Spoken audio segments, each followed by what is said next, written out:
한때 영국은 얼마나 영토가 넓었는지 해가 지지 않는 나라라, 이런 말을 들었습니다. 근데 이제는 미국이 복받은 나라인 것은 틀림이 없습니다.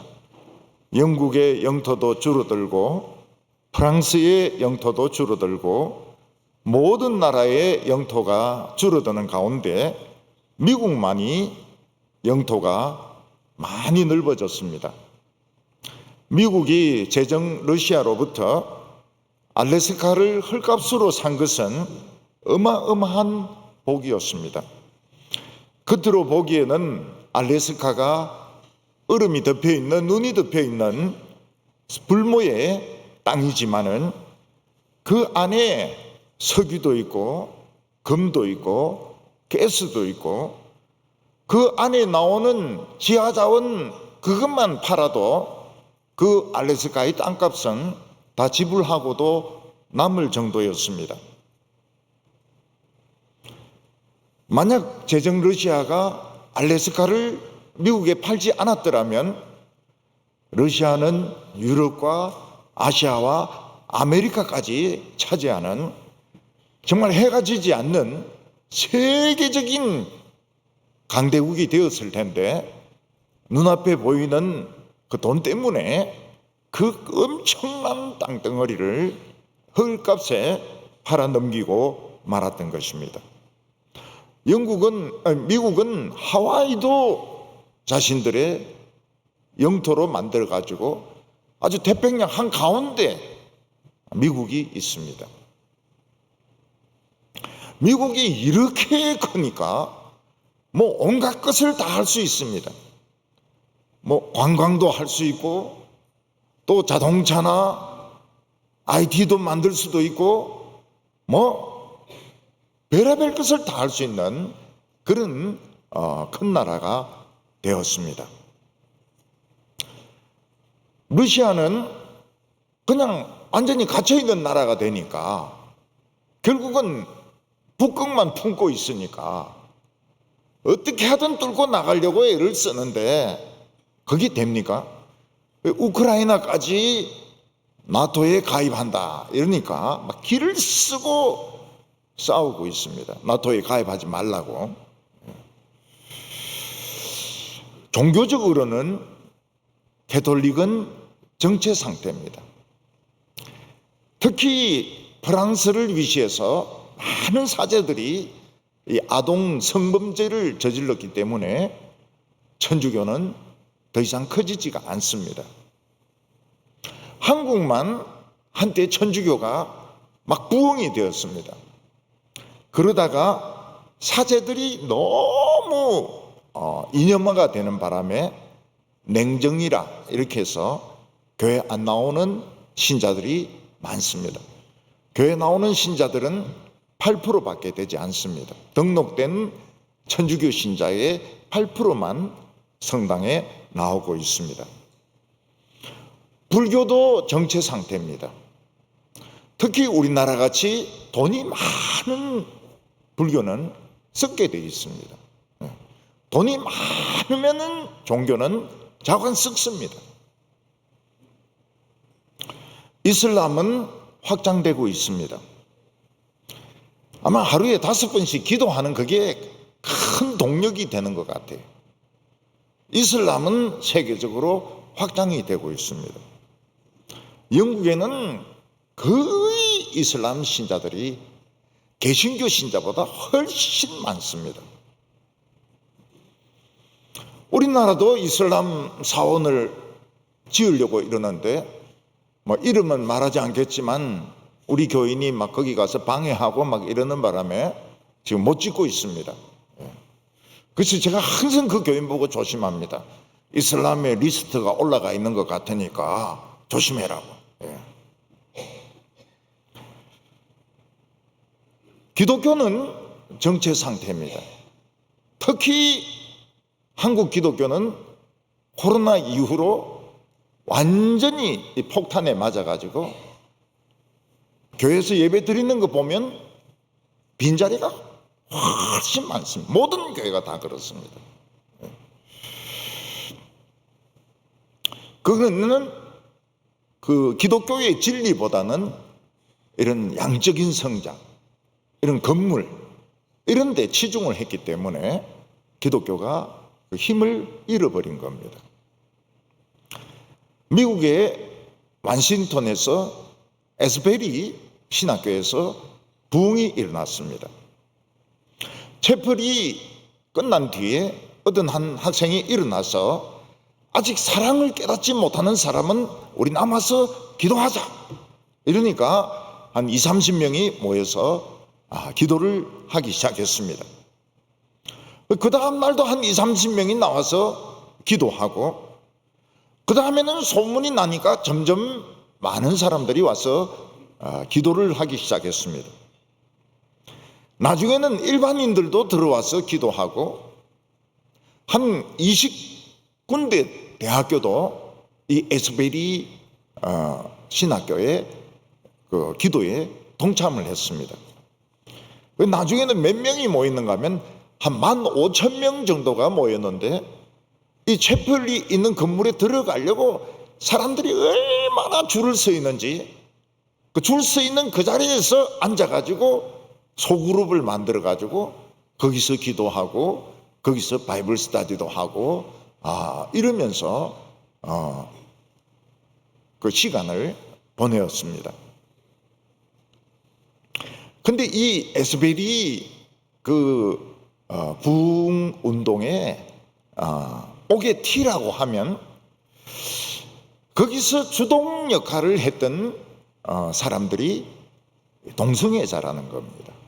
그리고 동성애자들이 여기 기도에 많이 참여를 한 겁니다.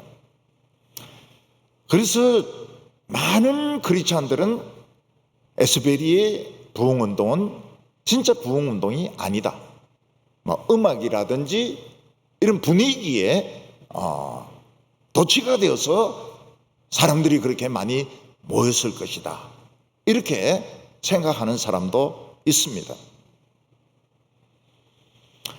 이 에스베리 기도운동은 너무 많은 사람들이 모여서 사람들이 다치거나 죽을까 싶어서 학교에서 이걸 중지시킴으로써 이것은 끝나게 되었습니다. 예수님은 제자들이 보는 앞에서 하늘로 올라가시고, 제자들은 예루살렘에 있는 다락방에 모여서 기도에 힘을 썼습니다. 근데 그들이 기도하면서 풀리지 않는 문제가 있었습니다. 그게 뭔가 하면, 이 가룟 유다는 우리의 동료고 예수님의 제자의 직분을 맡았던 사람인데 어떻게 그 사람이 예수님을 배반할 수 있는가? 그리고 어떻게 그 사람이 자살을 할 수 있는가? 그 사람은 구원을 받았을까? 그 사람은 지옥에 갔을까? 이런 것들이 의문으로 남아 있었던 겁니다. 예수 믿던 사람들도 예수를 안 믿고 자살하면 지옥에 가는가? 지금 예수님의 제자들은 11명인데 11명이면 충분한가? 아니면 숫자를 12명에 맞춰야 되는가? 이런 것들이 의문이었던 겁니다. 베드로는 기도하는 중에 일어나서 가룟 유다는 우리 중에서 빠졌다, 이 사람은 구원에 들지 못했다고 이야기를 했습니다. 어느 날 자살했다 해서 옛날에는 다 지옥 간다고 이야기했는데 요즘은 그렇게 말하는 걸 조심합니다. 왜냐하면 워낙 우울증 환자들이 많아가지고 이 우울증 환자들이 그 자살하는 건 자신의 의사가 아니거든요. 속에서 막 이 불덩어리 분노가 막 치밀어 오르는데 견디지 못하니까 막 뛰어내리거든요. 근데 이런 경우는 과연 그런 이 의도적인 자살하고는 좀 다른 질병으로 봐야 되는 거 아니냐, 이런 조심스러운 입장을 취하고 있습니다. 근데 그걸 공개적으로 설교할 수가 없어요. 왜냐하면 공개적으로 설교하면 자살할 사람이 엄청나게 많습니다. 아, 지옥 안 간다고? 알았다. 막 여기서 뛰어내리고 저기서 때리고 낙하산 타고 뛰어내리고 우산 들고 뛰어내리고 이러면 난리가 나거든요.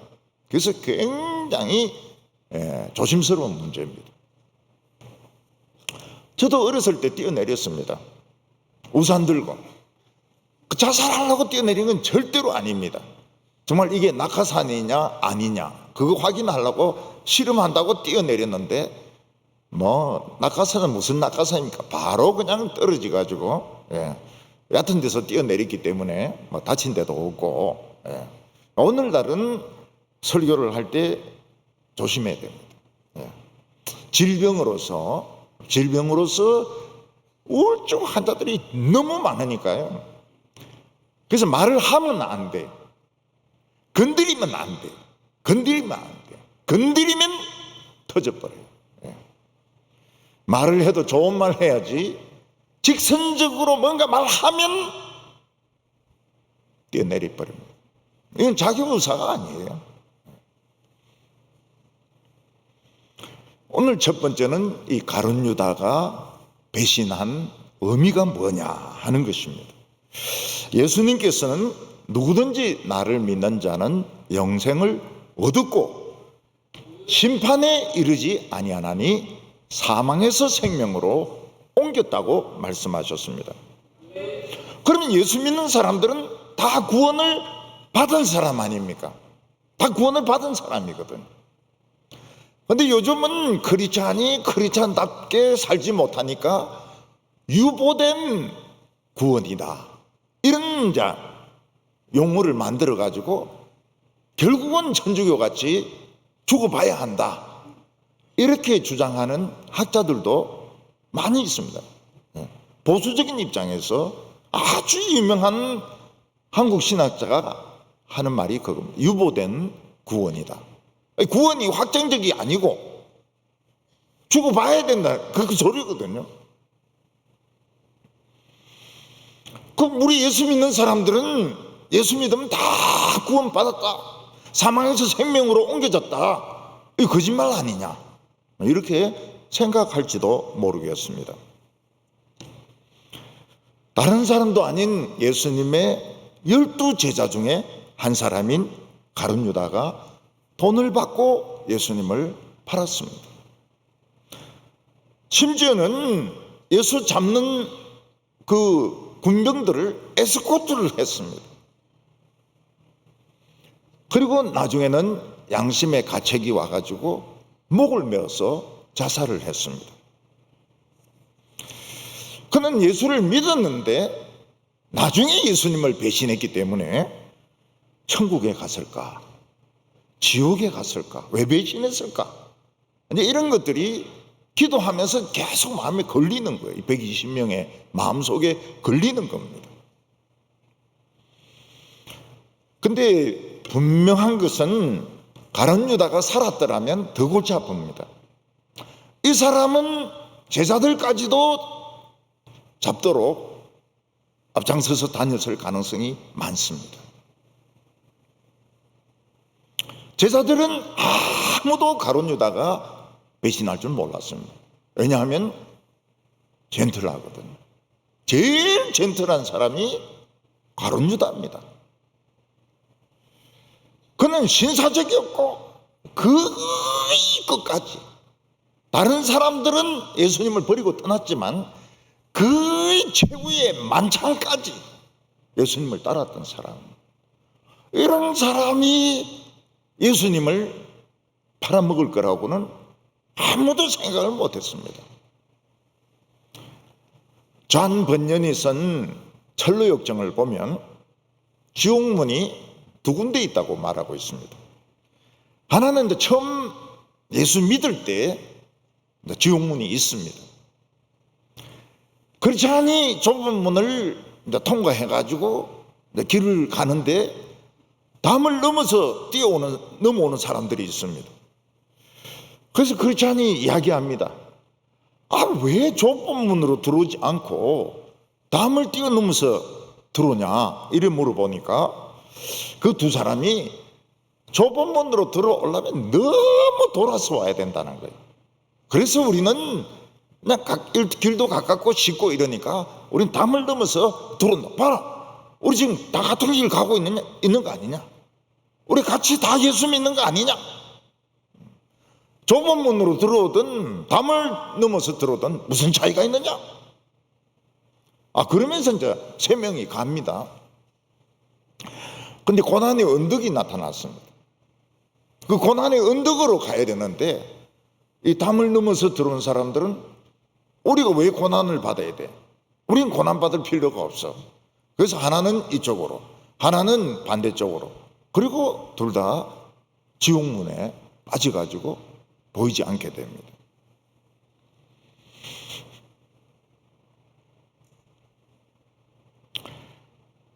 이 사람들은 진정으로 기독교가 뭔지, 복음이 뭔지 모르고 그냥 성공하기 위해서, 복을 받기 위해서, 사람들과 사귀기 위해서 교회 다니는 사람이었습니다.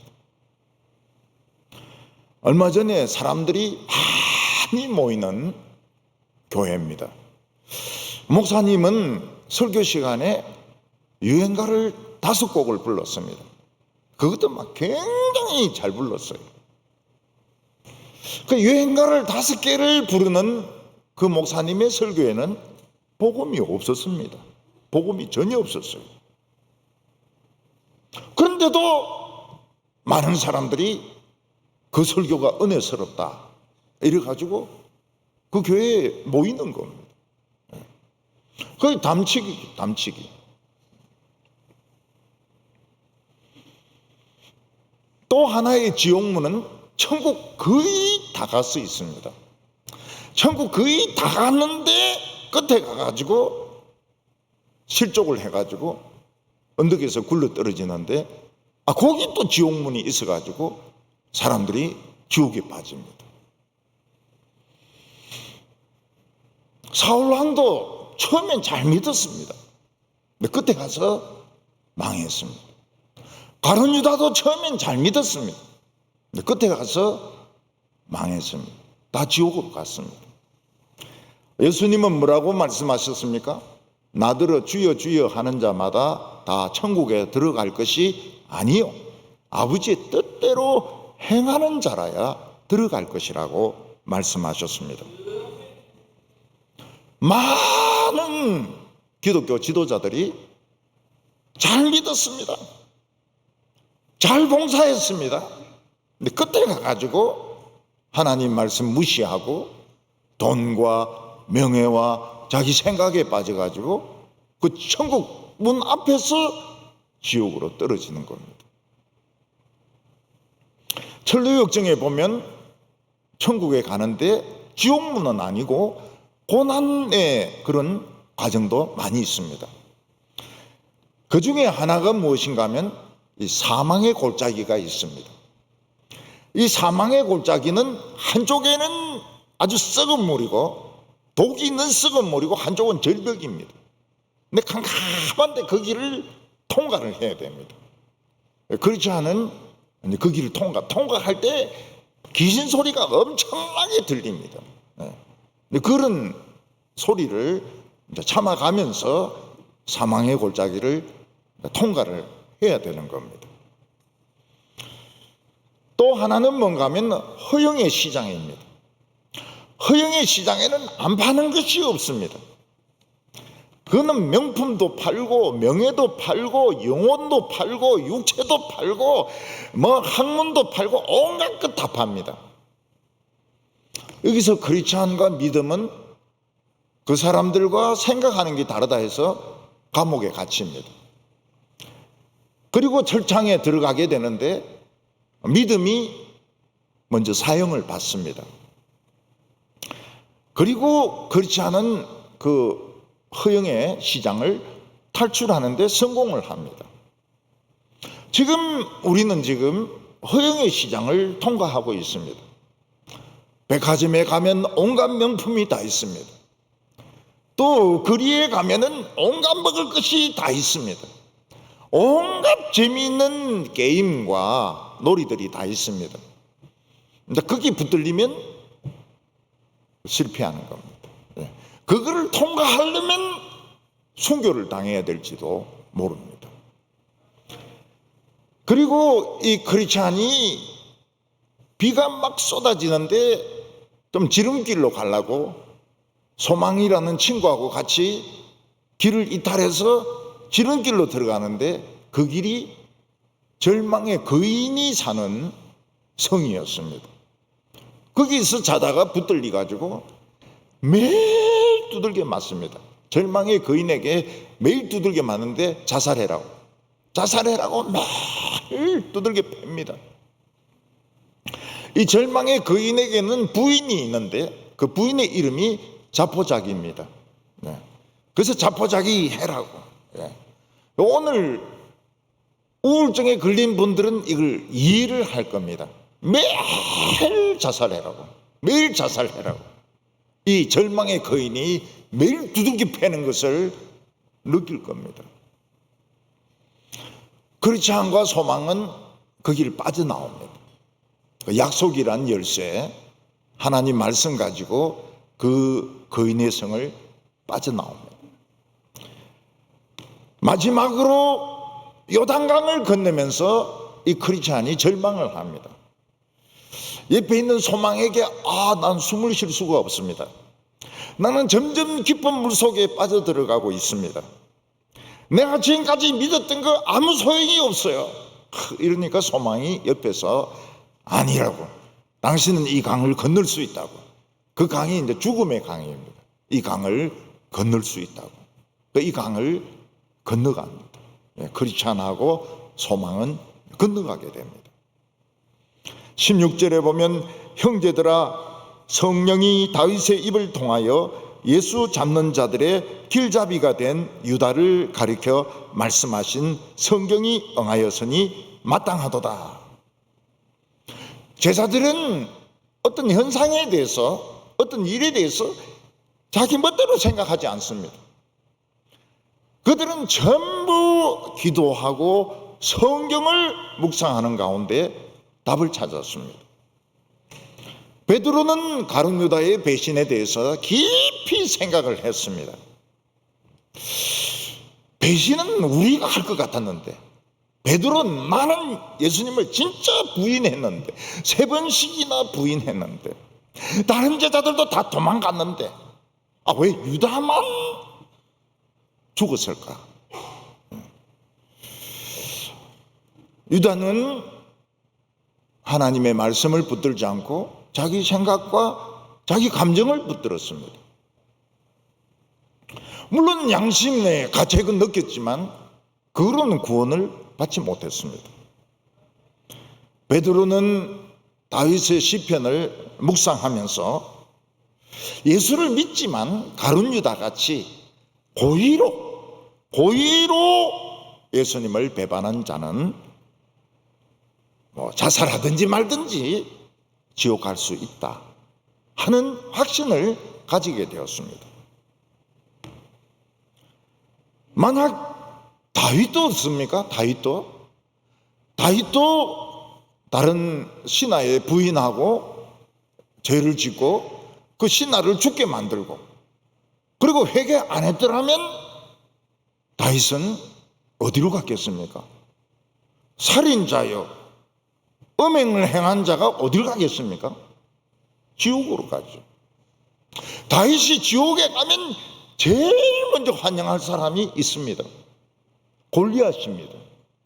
너가 짱돌로 내 이마를 깠어? 너 한번 죽어봐라. 막 골리앗이 막 다윗을 피떡으로 만들 수 있습니다. 그래서 하나님은 다윗을 너무 사랑해가지고 나단 선지를 보내어서 그 곪은 것을 터뜨려 줍니다. 너 죄인이다. 죄 지은 사람은 바로 당신이다. 그때 다윗은 진짜 회개합니다. 침상이 썩을 정도로 회개합니다. 그래서 다윗은 구원을 뺏기지 않습니다. 뺏길 뻔하다가 도로 찼습니다. 가룟 유다는 처음에는 틀림없는 하나님의 백성이었습니다. 7절에 이 사람이 본래 우리 수 가운데 참여하여 이 직무의 한 부분을 맡았던 자라. 이 사람은 틀림없이 예수님의 숫자에 든 사람입니다. 그래서 예수님은 가룟 유다가 배반할 거라 해서 제자를 13명을 뽑지 않았습니다. 얼마든지 가룟 유다는 귀한 주님의 종으로 사용될 수 있었습니다. 근데 가룟 유다는 주님의 말씀을 믿지 않았습니다. 자기 생각을 믿었습니다. 그래서 결국은 예수님을 배신하고 그는 자기 갈 곳, 지옥으로 떨어지고 말았습니다. 하나님의 숫자에 포함된다는 것이 굉장히 중요합니다. 출애굽한 사람들 전부 하나님의 숫자에 다 포함이 되었습니다. 일일이 카운트를 다 했습니다. 60만 명이 넘는 사람이 하나님의 숫자에 가입이 되었습니다. 근데 그들은 가나안 땅을 차지하는 문제를 두고 배반을 합니다. 가나안 땅 경계선 가데스 바네아까지 가놓고 우리 차지 못한다. 우리 종되자. 우리 애굽에 가서 종되자. 전부 하나님께 등을 돌렸습니다. 결국 나중에 인구를 조사합니다. 그때 보니까 60만 명 중에서 2명만 남았어요. 전부 다 죽고 나이보다 빨리 죽어요. 광야에서 장수를 못하고 다 죽습니다. 2명만 딱 남아요. 하나님이 모세에게 말씀하신 대로 여호수아와 갈렙만 가나안 땅에 들어가시다. 다 탈락이 되어버렸습니다. 그래서 이 하나님의 숫자 안에 포함이 된다는 것이 중요합니다. 교회는 카운트를 합니다. 다른 교회는 카운트를 안 합니다. 또 하더라도 그걸 발표를 안 합니다. 그런데 우리는 교인들 숫자를 예배 때마다 카운트를 다 합니다. 그럼 교세를 보여주려고 하는 게 아닙니다. 하나님의 숫자에 포함이 되었다는 거예요. 너는 하나님의 백성이라는 거예요. 그걸 일일이 카운트를 다 합니다. 어린아이들은 어떻게 계산을 하느냐? 앉아있는 애들은 숫자에 듭니다. 엄마 품에 안겨서 자고 있는 애는 이제 좀 커야 숫자에 포함이 됩니다. 그래서 품에 안겨 있느냐, 지가 앉아서 설교 듣느냐, 이제 그걸 가지고 교인 숫자 할 때 따집니다. 가룟 유다는 틀림없이 하나님의 숫자에 들었습니다. 출애굽 한 60만 명처럼 들었습니다. 근데 끝에 가서 딱 배반했습니다. 결국은 자기 갈 곳을 갔습니다. 그의 죽음은 굉장히 비참했습니다. 18절에 이 사람이 불의의 싹으로 밭을 싸고 후에 몸이 곤두박질하여 배가 터져 창자가 흘러나온지라. 죽은 그런 모습을 가지고 판단할 수는 없습니다. 근데 하나님께 저주받은 사람은 죽는 것도 더럽게 죽는 경우가 많아요. 이 사람은 목을 메어서 자살을 했는데 끈이 풀리면서 떨어져 가지고 배가 터져 가지고 창자가 막 다 흘러나왔습니다. 아주 끔찍하게 죽었습니다. 그냥 저주받은 자라는 것을 누구든지 다 알 수 있도록 그런 식으로 죽었습니다. 그래서 우리 예수 믿는 자들은 이미 사망에서 생명으로 옮겨진 것은 틀림이 없습니다. 유명한 학자가 이야기한 유보된 구원은 틀린 학설입니다. 그런데 아무리 훌륭하다 하더라도 자기가 고의적으로 예수를 부인하고 고의적으로 예수님을 팔아먹을 때는 그 사람은 처음에는 숫자에 가입이 됐지만 두 번째 카운트할 때는 가입이 안 됩니다. 그 사람은 자기 갈 곳으로 가는 겁니다. 그리고 삶이 아름답지가 못해요. 굉장히 믿음이 아름답지가 못해요. 오늘 두 번째는 그 직분을 타인이 취하소서, 이렇게 말한 성경 구절입니다. 하나님이 우리에게 직분을 주시는데 직분은 전부 다 귀합니다.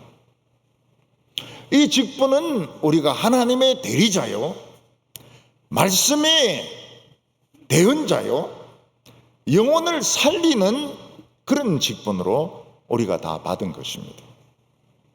그런데 하나님이 주신 직분을 가볍게 생각해서 자기 멋대로 이걸 남용한다든지 아예 그냥 감투만 쓰고 있고 그거를 자기 책임을 다하지 않으면 어떻게 되느냐?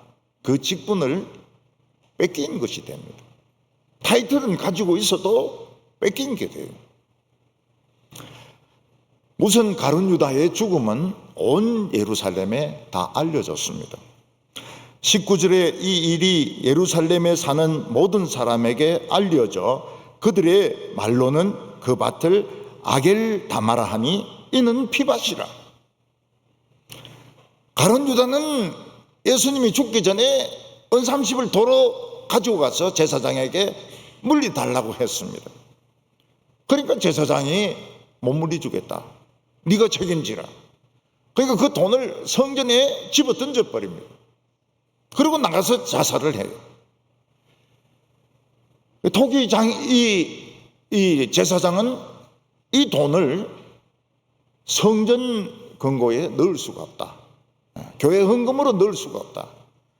그래서 토기장의 밭을 사서 무연고자, 연고가 없는 사람들의 무덤으로 삼습니다. 옛날에는 연고가 없는 자나 거지나 사형당한 사람들은 그냥 버렸습니다. 쓰레기장에 그냥 시체를 버렸습니다. 아마데우스라는 영화를 보면 모차르트가 죽습니다. 그 모차르트가 가난했어요.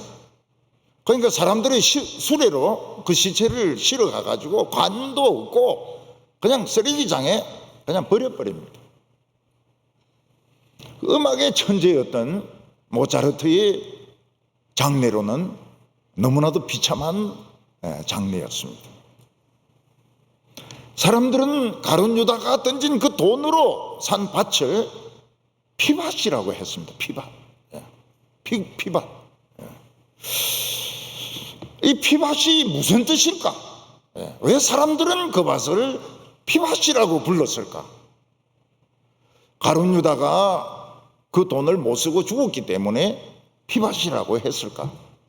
아니면 가룟 유다는 불의했지만 예수님은 의로웠기 때문에 피밭이라고 했을까? 그거는 좀 알기가 어렵습니다. 그 피밭에 묻는다 해서 다 구원받는 것도 아닙니다.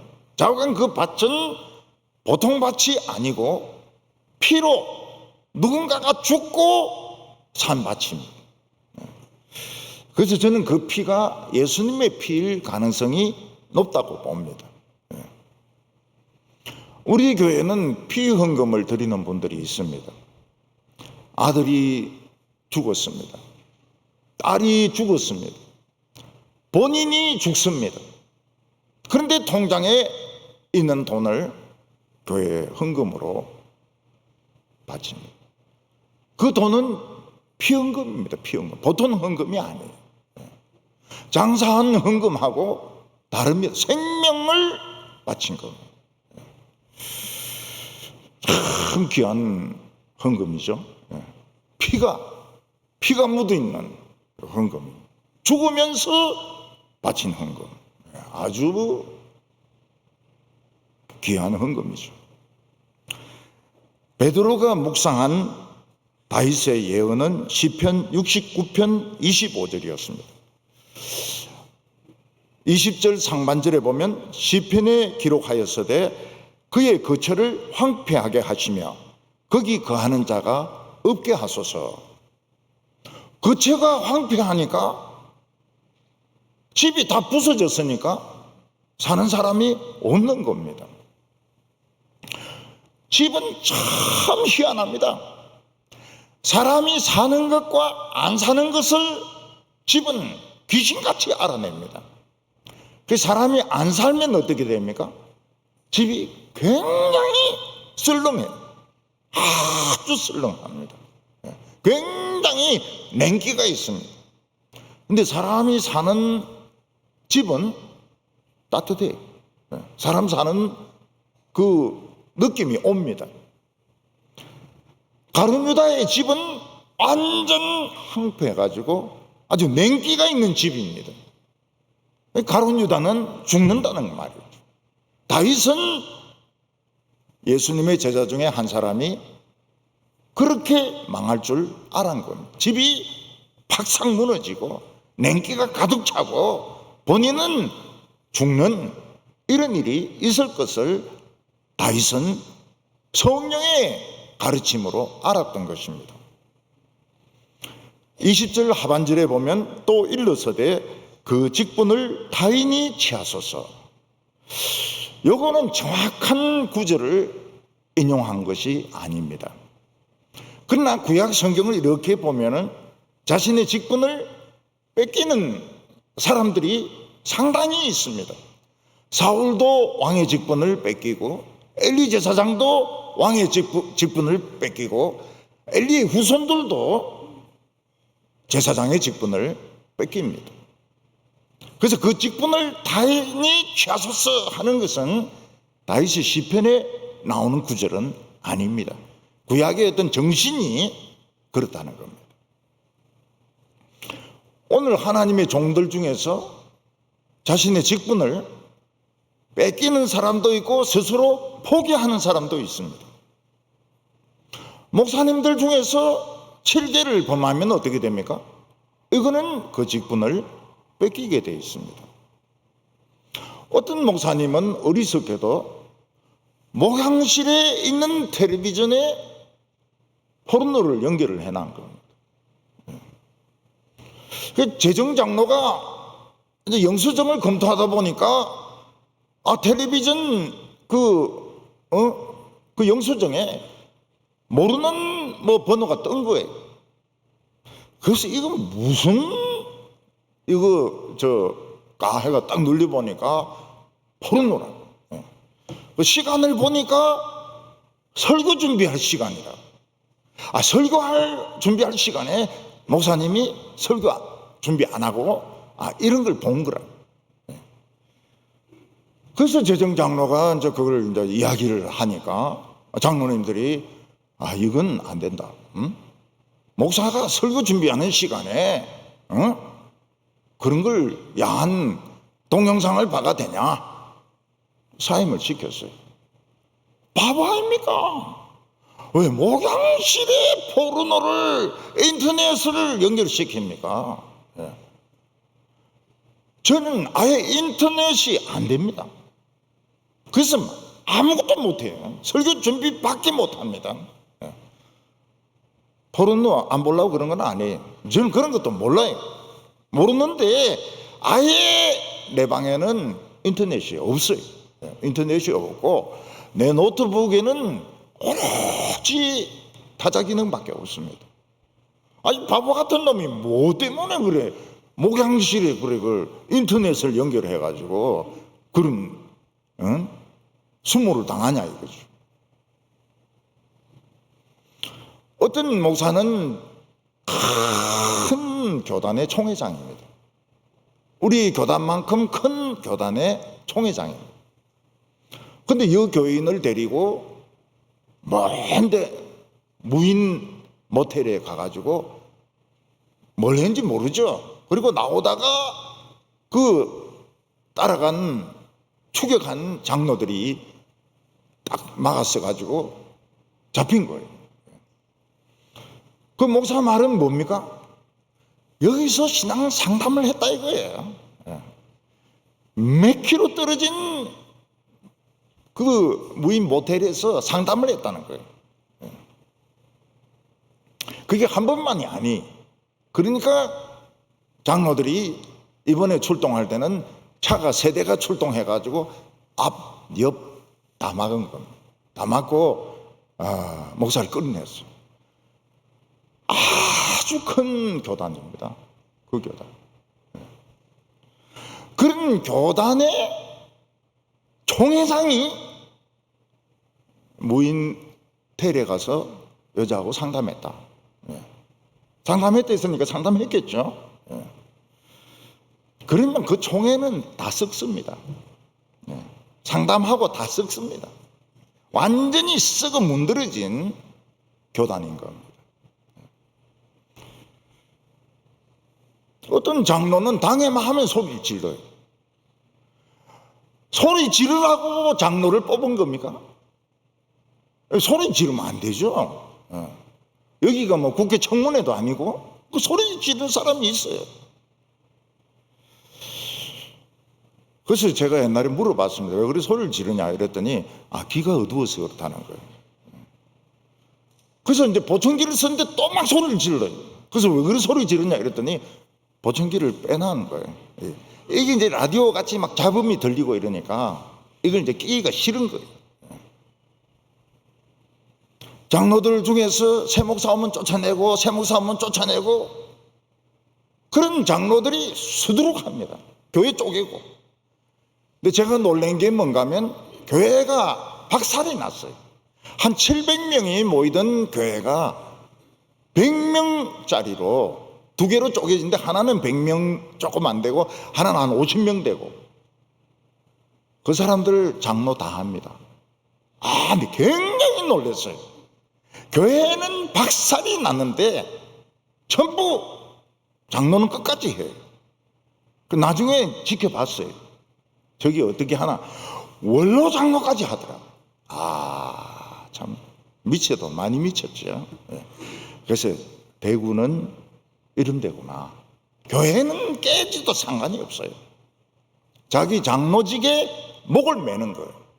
이게 대구입니다. 대구. 이게 한국이고. 저기 예수 믿는 사람이겠나? 예수 믿는 사람 아니죠. 이미 직분을 팔아먹은 겁니다. 장로는 그렇게 하라고 장로 시킨 게 아니에요. 이미 장로직을 팔아먹은 거예요. 그 직분은 다른 사람이 하고 있는 겁니다. 장례 집사들 중에서는 드물게 교회 돈을 손대는 사람도 있습니다. 이번에 큰 교회가 목사를 쫓아내가지고 문제가 시끄러워졌어요. 근데 옛날 게 나오는 겁니다. 옛날 게 재정 담당이 4억 원을 자기가 교회 돈을 가져갔어요. 그래서 이제 교회에서 막 그걸 난리를 치니까 3억 5천만 돌려주고 5천은 끝까지 안 돌려줬다는 거예요. 유명한 교회입니다. 굉장히 유명한 교회. 그리고 이제 그 목사를 쫓아낸 것에 대해서 지금 막 시끄럽습니다. 굉장히 시끄러워요. 원로 목사 나가라 그래요. 나는 지금 미리 나가 있잖아요. 미리 나가. 그걸 알고 어떻게 된다는 걸 알고 미리 딱 이야기했잖아요. 나는 어쩌든지 이거 안 있는다. 이거 안 있는다. 그게 얼마나 어려운 결정인지 모르고 아예 그냥 지금 있는데도 없는 사람 취급을 해. 나 그렇게 진짜 예의 없는 사람들은 처음 봅니다. 정말 교회를 생각해가지고 아주 멀리 갑니다. 멀리 가 있어도 교회 어려움 생기면 교인들이 전화를 합니다. 그래서 전화 못 하도록 난 또 거기서 또 복음을 또 전하는 거예요. 그러면 전화 받을 시간이 없습니다. 여기서 알아서 해란 말이에요. 알아서 해란 말이에요. 하나도 몰라요. 하나도 몰라. 내가 무슨 자격이 없어가지고 동부교회를 떠나는 줄로 이런 생각을 하는 사람들이 제법 있어요. 이거는 교회 법도 모르는 거고 원로는 그 교회 남는 사람이 원로입니다.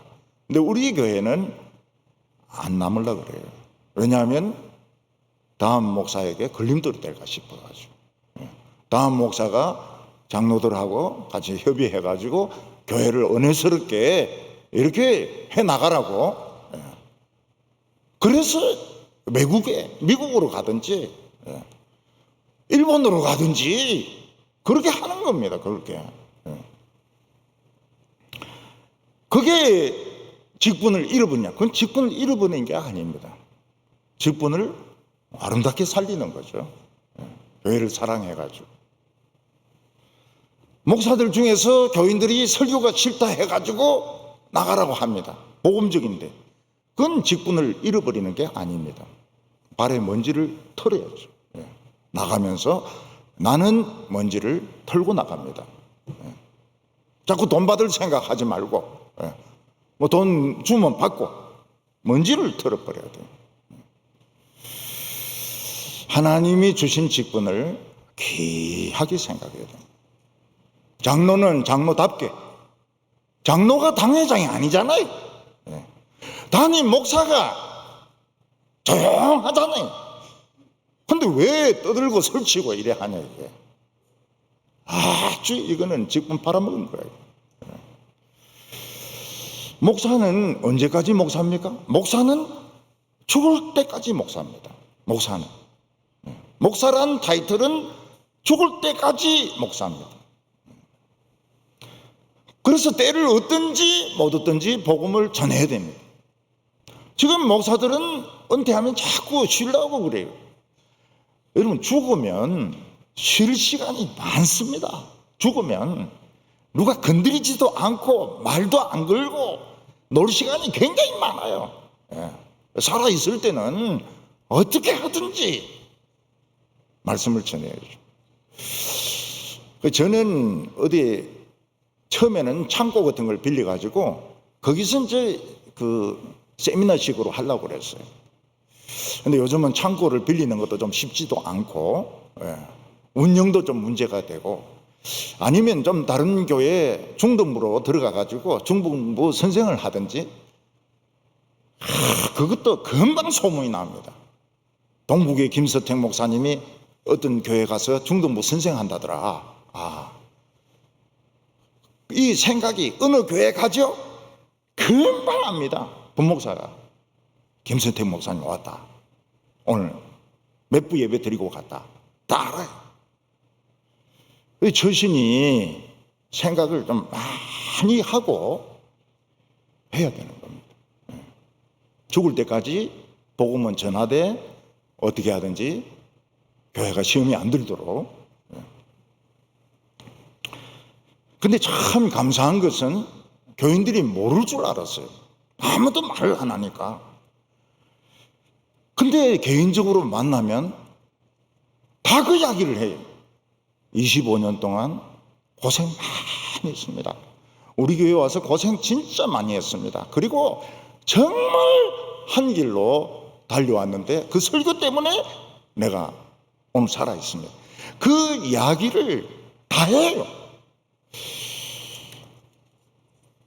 그래서 저는 다 모르는 줄 알았더만은 다 알아요. 다 알아. 교인들은 전부 다 알고 있더라고. 다 똑같은 이야기를 해요. 고생 많이 했다. 내 고생 뭐 했습니까? 대접받고 잘 먹고 잘 살았습니다. 이래 말하는 사람 한 명도 없어요. 고생 많이 했습니다. 참 성경 한 길로만 달려가서 감사합니다. 이 말씀 때문에 내가 지금 살아 있습니다. 그런 이야기를 전부 다 해요.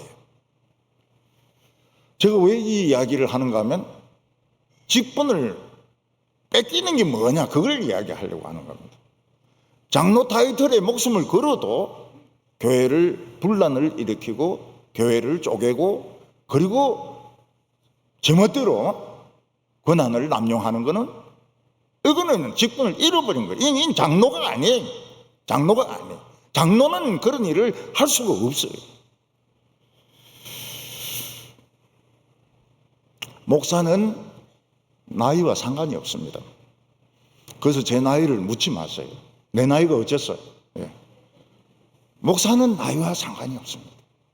그냥 힘만 있으면 교인들이 설교를 듣습니다. 제가 요즘 읽는 책이 뭔가 하면 그 한국의 그 판소리 그 책입니다. 근데 그거 보면은 춘향가가 완판이 4시간 걸립니다. 4시간. 그리고 춘향가가 8시간 걸립니다. 심청가가 4시간 걸리고. 요즘 목사들 중에서 8시간 설교한 사람 누가 있습니까? 근데 그 사람들이 이거 한번 부르면 그냥 일주일 앞에 들르고 있는 거예요.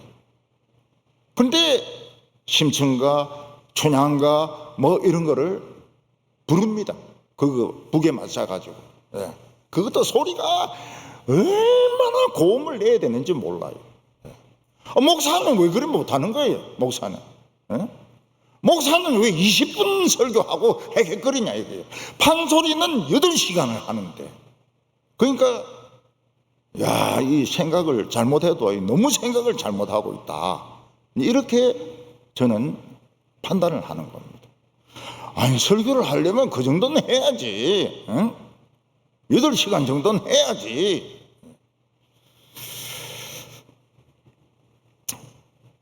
쉬어야 된다. 그런 이야기를 목사들인데는 하지 마세요. 쇠가 빠지도록 하고 죽으라고. 죽으면 놀 시간 한 1000일 정도 놀 수도 있어요. 아무것도 안 하고. 예수님, 제가 막 교회에 힘들어가지고 그냥 잘납니다. 그래, 한 1000년은 자라. 이럴 수도 있어요. 그럼 뭐가 힘들다고 말이죠. 죽으면 쉬고, 죽으면 잠자고, 죽으면 밥도 안 먹고, 얼마나 좋은데요. 그래서 이 직분을, 교회 직분을 우습게 하면 안 됩니다. 딱 고선을 지켜야 돼요. 고선을 지켜야 돼요. 자기 선에서 벗어나면 직분을 배신한 겁니다. 예수님을 배신한 거예요. 이거는 믿는 게 아닙니다. 구원도 없어요. 구원도 없어요. 목사 설교 길다고 대들고 이러면 그거는 이 직분을 팔아먹는 겁니다. 장로들이 목사 시간, 설교 시간 재라고 시계 차고 있는 거 아니거든요. 정확하게 30분 전에 오라고 시계를 하나님이 주신 거라고요. 오늘 마지막으로는 이제 12명을 채우는 겁니다. 한 명을 더 뽑아가지고 12명을 채웁니다. 베드로와 11 제자는 그러니까 10 제자가 되는 거죠. 다 합쳐서 11 제자는 왜 예수님은 제자들을 12명을 세우셨을까? 7명도 아니고 10명도 아니고 13명도 아니고 왜 12명을 세우셨을까? 우리는 그냥 11명으로 그냥 성령 받으면 되는가? 아니면 12명으로 채워야 되는가? 예수님은 없지만은 채워야 되는가? 그게 퀘스천이었습니다. 그때 제자들은 답을 알았습니다. 왜 제자들을 12명을 세웠느냐? 새 이스라엘을 만들겠다는 겁니다. 옛날 이스라엘은 버리고 새 이스라엘 12지파를 만들려고 12제자를 세웠다는 걸 알게 되었습니다. 그래서 11제자는 이거는 부족하다는 거예요. 12제자가 돼야 된다는 겁니다. 이스라엘이 되려면. 예수님은 제자들에게 새 술은 새 부대에 넣으라고 말했습니다. 예수님은 새 천조각은 새 옷에 꿰매어야 된다고 말씀하셨습니다. 복음은 새 이스라엘 12제자에게 넣어야 터지지 않습니다. 예수님의 이 말씀을 낡은 부대에 바리새인과 서기관에 집어넣으니까 터져버렸어요. 그들은 사고방식이 굉장히 경직되어 있는 사람입니다. 그런 사람들이 어떻게 이 막 생명력이 넘치는 가스가 막 올라오고 뭐 이런 복음을 당할 수 있으면 터져버리죠. 그래서 자기들 생각대로 로마와 전쟁을 합니다. 110만 명이 죽고 20만 명이 끌려갑니다. 그게 부대가 터지는 겁니다. 제자들은 11명은 주님의 뜻이 아니란 걸 알았습니다. 새 이스라엘이 되려면 한 명이 더 있어야 된다. 그 옛날에는 이스라엘이 11지파일 때가 있었습니다. 베냐민이 그 동성애자들이 많아가지고요. 그 동성애자들 잡아내라 이러니까 너희들이 왜 시끄럽게 시비를 거냐. 그 베냐민 대 이스라엘이 전쟁을 해가지고 베냐민 지파가 2번 이깁니다. 2번. 그리고 3번째에 베냐민이 거의 다 죽습니다. 여자들도 다 죽습니다. 그래서 여자들은 어쩔 수 없어가지고 참가하지 않은 이스라엘 남자 다 죽이고 결혼을 시킵니다. 그래도 모자라니까 춤추러 온 처녀들 납치해가지고 결혼을 시켜서 베냐민이 겨우 살아남습니다.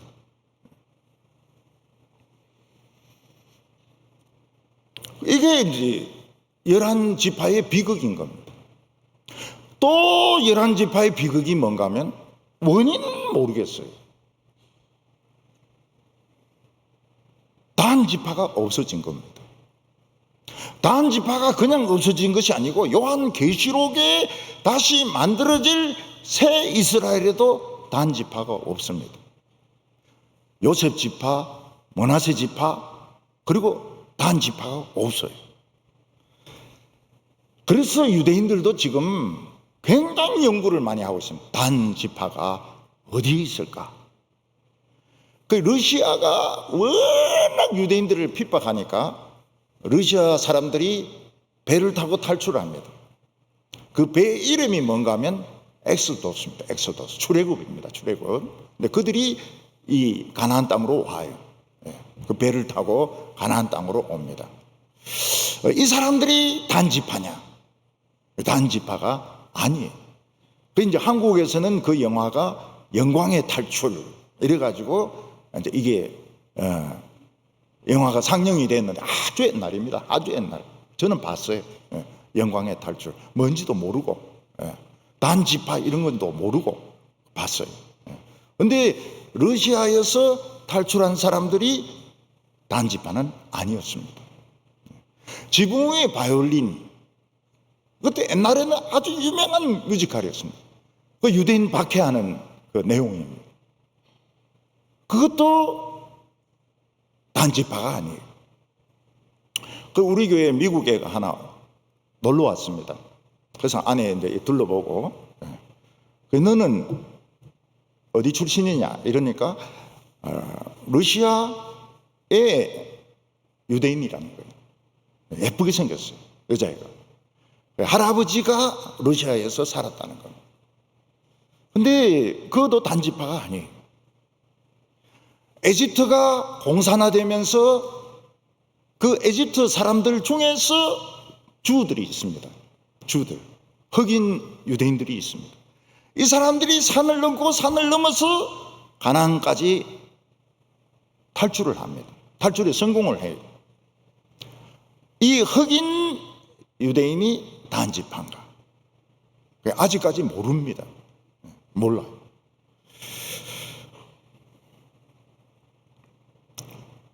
제자들은 자관 11명은 주님의 뜻이 아니라는 확신을 가졌습니다. 왜냐하면 새 이스라엘이 되어야 되니까. 예수님이 계실 때 한 명 더 뽑고 갔으면 참 좋은데 왜 예수님은 그냥 가셨을까요? 그때 뽑았으면 그놈 건방지 가지고 못 씁니다. 주님이 부활하고 나서 나를 12사도 중에 하나로 뽑았다. 얼마나 까부겠습니까? 그래서 예수님은 그냥 올라가셨어요. 제자들은 기준을 딱 정합니다. 기준을. 세례 요한이 광야에서 세례를 줄 때부터 계속 우리와 같이 있으면서 예수님의 기적을 보고 예수님의 가르침을 듣고 예수님이 죽는 걸 보고 예수님이 부활한 것을 본 사람 중에서 뽑자. 그러니까 한 번도 우리를 떠나면 안 되는 거예요. 계속 있었던 사람을 찾아보자. 그랬더니 두 사람이 있어요. 한 사람은 아주 활동적입니다. 이름이 셋입니다. 이름이 셋이란 건 뭡니까? 명함이 세 개입니다. 명함이 세 개. 예. 유대인들에게 쓰는 이름 틀리고, 헬라인에게 쓰는 이름 틀리고, 로마인에게 쓰는 이름 틀리고. 요즘 사업하는 사람들 중에서 이 폰이 막 두 개, 세 개 있는 사람이 있습니다. 그래서 개인 폰도 있고, 업무용 폰도 있고, 그 다음에 뭐 다른 폰도 있고, 이런 사람이 한 명 있어요. 이름이 세 개입니다. 명함이 세 개가 있는 사람이 있어요. 또 한 사람은 그냥 평범한 사람입니다. 이름이 하나밖에 없어요. 마띠아라고. 기도합니다. 하나님, 투표는 우리가 하지만 하나님은 사람을 아십니다. 하나님께서 주장하셔서 뽑아주십시오. 유다는 제 갈 길을 갔습니다. 유다는 지옥으로 갔습니다. 근데 유다는 이제 그 자리가 비었기 때문에 뽑아야 됩니다. 예수님의 그 제자들 중에 야고보가 있습니다. 야고보가 목을 베어서 순교를 당합니다. 근데 뽑지 않습니다. 그거는 직분이 뺏긴 게 아닙니다. 야고보의 직분은 야고보가 죽어도 계속 살아 있습니다. 그래서 순교 당한 사람들, 이런 사람들의 직분은 뽑지 않습니다. 야구도 굉장히 야구를 잘한 사람의 그 번호는 영구 결번이라 해가지고 그 번호를 쓰지 않습니다. 딴 사람들이 그 사람의 명예를 존중을 해줘가지고. 제가 이제 시카고에 성공회입니다. 성공회를 갔는데 그 교회가 설교를 굉장히 중요하게 생각을 해요. 그 교회에 섬겼던 목사님 중에서 아주 이름 있는 목사가 있었습니다. 벽에 딱 붙여놨어요. 몇 년부터 몇 년 배를까지 이 목사님이 이 교회에서 설교했습니다. 이야, 이 성공회가 성공회가 이 수준이구나. 저는 제 생각에 저 70주년 소나무 있거든요. 저거 뽑을 것 같아요. 나중에 너무 내를 꼴보기 싫어해가지고 제가 떠나자마자 뽑을 것 같아요. 그래서 제가 청년들인데 이야기하려고 그래요. 뽑으려 하면 못 뽑도록 해라. 응? 못 뽑도록. 앞에 3대 목사 이것도 부술라고 할 거예요. 그래 됩니다, 사람들이. 예. 사람들이 그래 돼. 예. 앞에 걸 지웁니다. 앞에 걸 막 지워요. 웨스트민스터 채플에 갔습니다. 보니까 로이드 존스 홀이 있어요. 그래서 로이드 존스 홀을 들어갔습니다. 아무것도 없어요. 아무것도 먼지밖에 없어요. 그래서 나는 수리한다고 비워놨는가 보구나. 나중에 그 웨스트민스터 채플에 갔다 온 사람인데 물어봤습니다. 그 로이드 존스 홀이 어떻게 돼 있더냐니까 탁구 치고 있던데 탁구. 예. 그들은 로이드 존스의 가치를 모릅니다. 예. 웨스트민스터 채플은 로이드 존스의 가치를 몰라요. 로이드 존스 때 교인들이 몇 명 모였는가? 한 2,000명 정도 모였습니다. 지금 그때 제가 갔을 때 교인들이 몇 명 모였는가? 한 130명 정도 모였습니다. 지금은 현상 유지도 안 돼요. 그 정도로 영국 교회가 변했습니다. 저는 제 이름을 어디에 적어놔라 그런 말은 절대 아닙니다. 이 가치를 이 시카고 사람들이 그 가치를 아니고 설교의 가치를 아는 거예요. 그래가지고 딱 그걸 남겨놨어요. 우리 교회도 좀 생각이 있으면 제 설교집을 다 구합니다. 그래가지고 딱 안에 딱 넣어놔요. 예.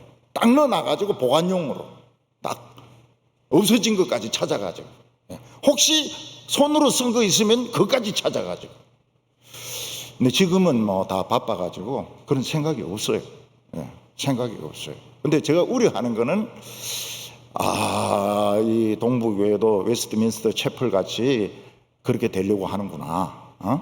말씀을 막 지우고 없애고 이러려고 엄청나게 노력을 하는구나. 이제 그런 임프레션을 받는 거죠. 예수님은 새 이스라엘을 준비하셨습니다. 12명의 제자를 뽑아가지고 복음이 지금 전 세계로 퍼졌습니다. 전 세계가 이스라엘입니다. 제가 총신에서 설교하면서 우리가 이스라엘이고 우리가 참 유대인이라 이랬을 때 역사 교수와 내인데 와서 질문하더라고요. 그거 좀 이상한 설교 아닙니까? 뭐 계시록 읽어보면 다 나오는데 뭐. 그러니까 알겠습니다. 그러면서 이제 돌아가더라고요. 우리가 참 이스라엘입니다. 우리 이스라엘 사람들이, 우리가 참 유대인들이, 우리가 참 할례다인입니다. 지금 지구 구석구석까지 복음이 퍼져 있습니다. 근데 지금은 기독교가 전 세계적으로 이상합니다. 예수님의 보혈, 피가 날 대속했다, 그런 이야기 하면 굉장히 싫어합니다. 예수님은 참 좋은 분이에요. 예수님은 BTS 같아요. 정말 오늘 은혜 받았다. 은혜 받았다.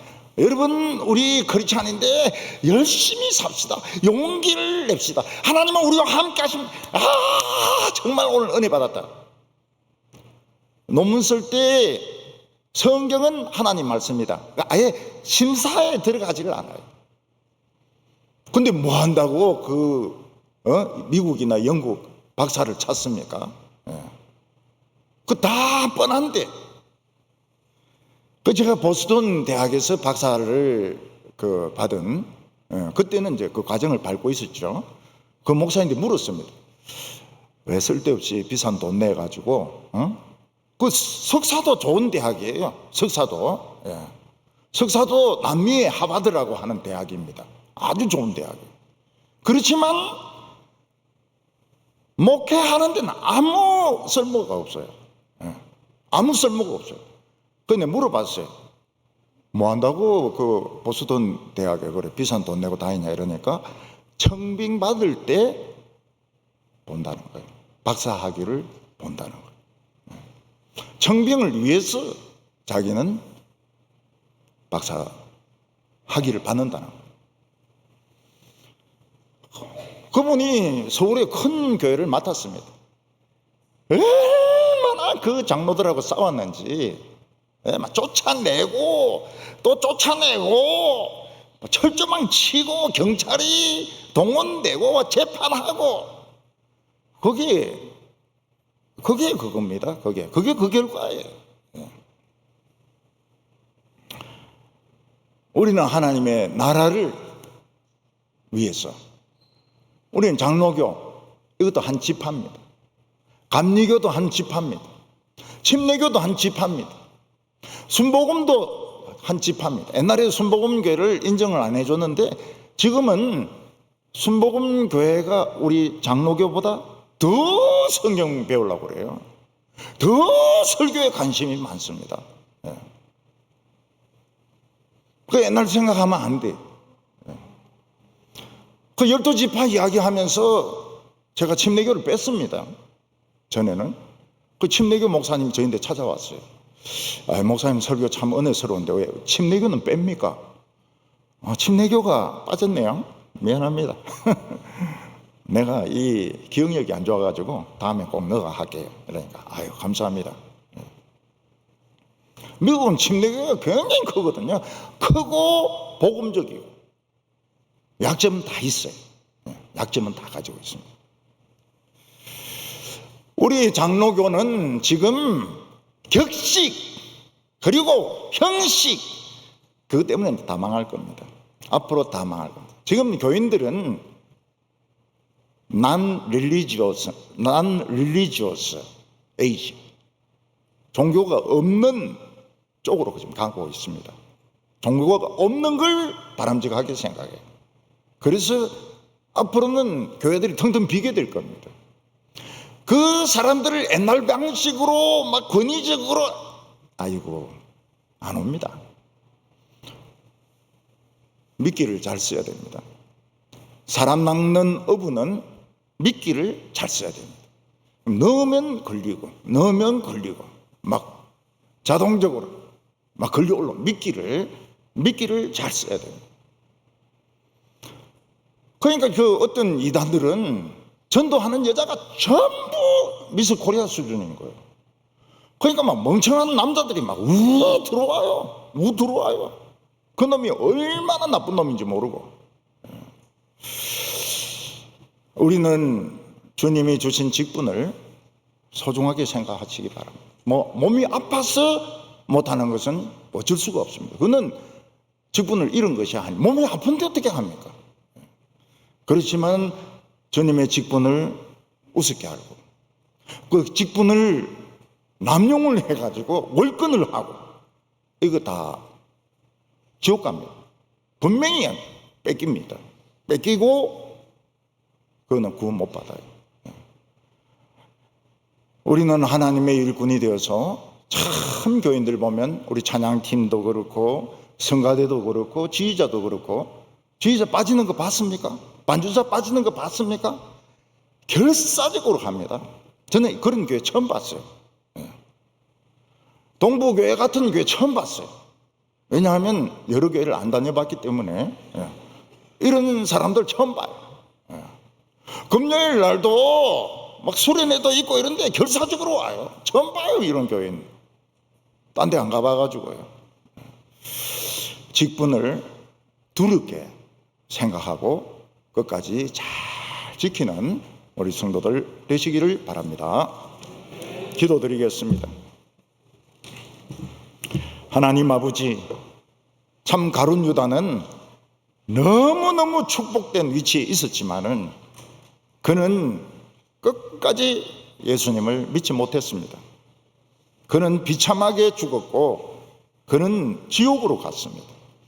하나님 우리에게 이 신자의 직분을 주시고 교회 목사와 장로와 전도사와 집사와 권사의 직분을 주셨습니다. 끝까지 이 직분을 버리지 말고 충성하는 저희들 되게 하여 주시옵소서. 예수님의 이름으로 기도하옵나이다. 아멘.